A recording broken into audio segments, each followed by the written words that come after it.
Good day to everyone.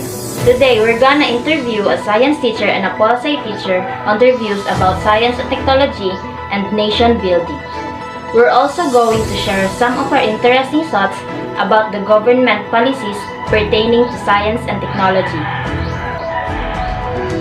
But before we proceed to the interview, I'ma first tell you what science and technology is and what is their contributions to nation building.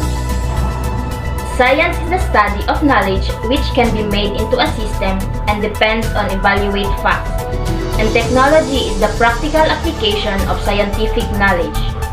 They are the essential tools in every sector of a society as they play an important role in sustaining a long-term growth of the country.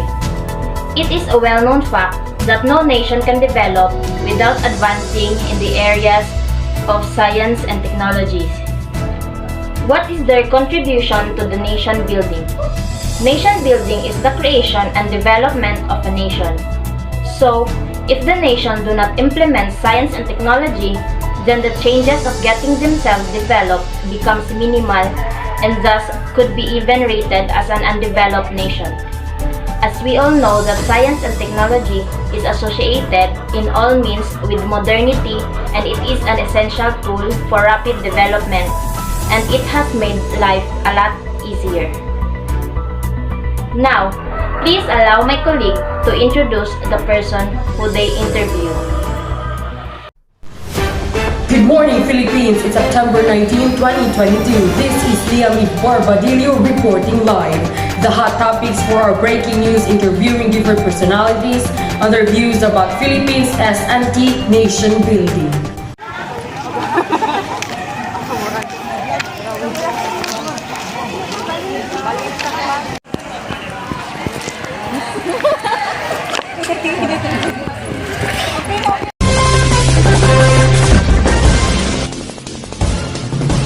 So, first, can you kindly introduce yourself to our viewer and also some information that we will know about you, ma'am?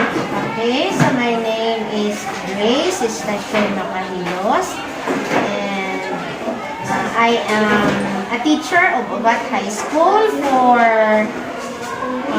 16 years. Then I am teaching science subject, teaching grade 9 and 10 science classes. So, as a science teacher, what is your view about the role of technology in the Philippine nation building?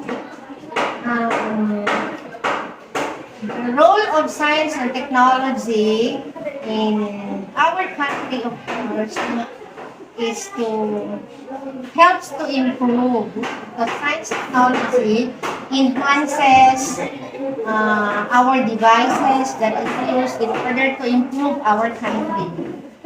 Then it helps also the students as well in public schools as well as in private schools also to use the devices produced by the said science and technology. Okay, because as we know, technology is an application of what we have learned from science. Another breaking news. Let's hear it from Miss Ronalyn Padillo. Ronalyn?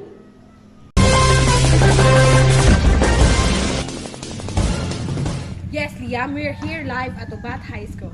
So today, we are going to interview a Bachelor in Arts in Political Science teacher.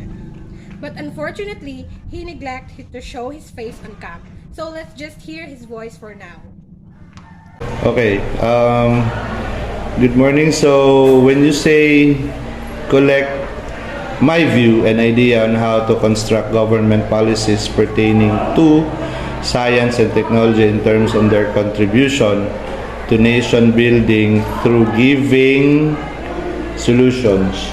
So basically, when constructing government policy, it will also undergo to legislative first, no?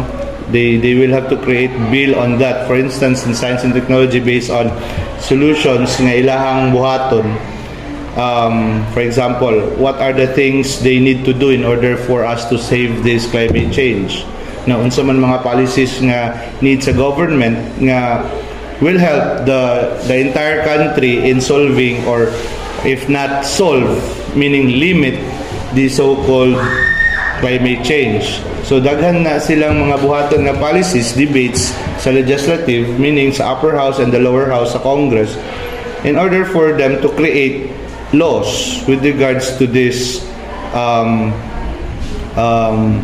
problem. No? When you say also kuan kining sa science and technology nga mga project, kung makasolve ba gyud na sila, of course, like for instance nga we're still doing it mano, kanang we're still suffering the so-called pandemic sa COVID, no?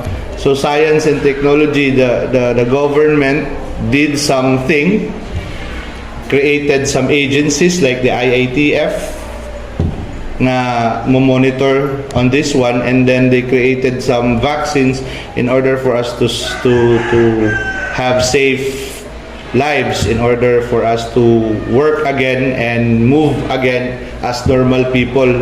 Dili na atong mura taog robot ba nga natas balay o guban pa. So by doing this, government policy is always specific on how and what to do, how to do it and what to do.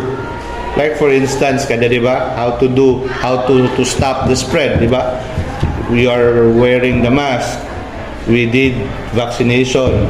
So ing ana siya nga kuan nga mga planning and policies nga ilang ibuhaton in order for them to create and contribute sa nation building sa tuang country. So always science and technology, the DOST, together with the government or the legislative office, they always consult these people because they are the expert when it comes to this type of kaning mga problems, no?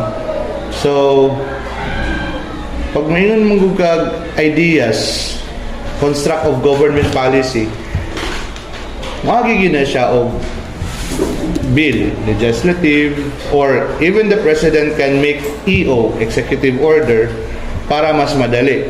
No? Kaya kung mag-bill pa po sila, daghan pa ngayong debate, daghan pa napayusay, mag-veto pa sa president. So, sometimes if it's an immediate need, of course, the executive office will consult those scientists, doctors, in order for them to create a solution and save whatever endemic nga ato ang na problem. For example, another thing, nation building, science and technology. Kung saan man nato na pagpapaspas sa mga construction, kanang use of high-tech equipment, no?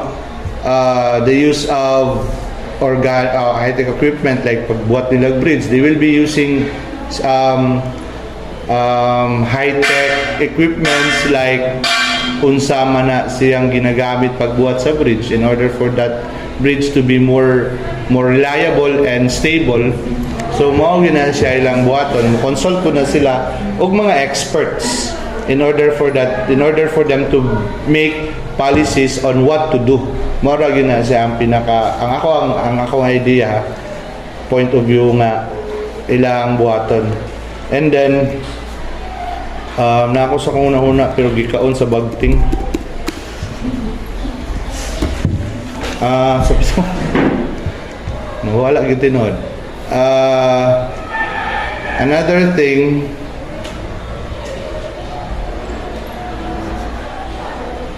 nation building, it's not just about infrastructure, no?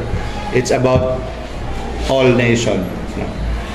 From the poor of the poor, the richest of the rich. So since ang inyong focus is science and technology, unsa ilang contribution and how to make policies. So motto, first study. They have to study, learn from the past, and improve what is already there, and make some improvements, and then put some policy in order for them to enact what are to be or what are needed to be done. Okay, so I think that's all, and thank you. This is Ronaldin Padillo reporting.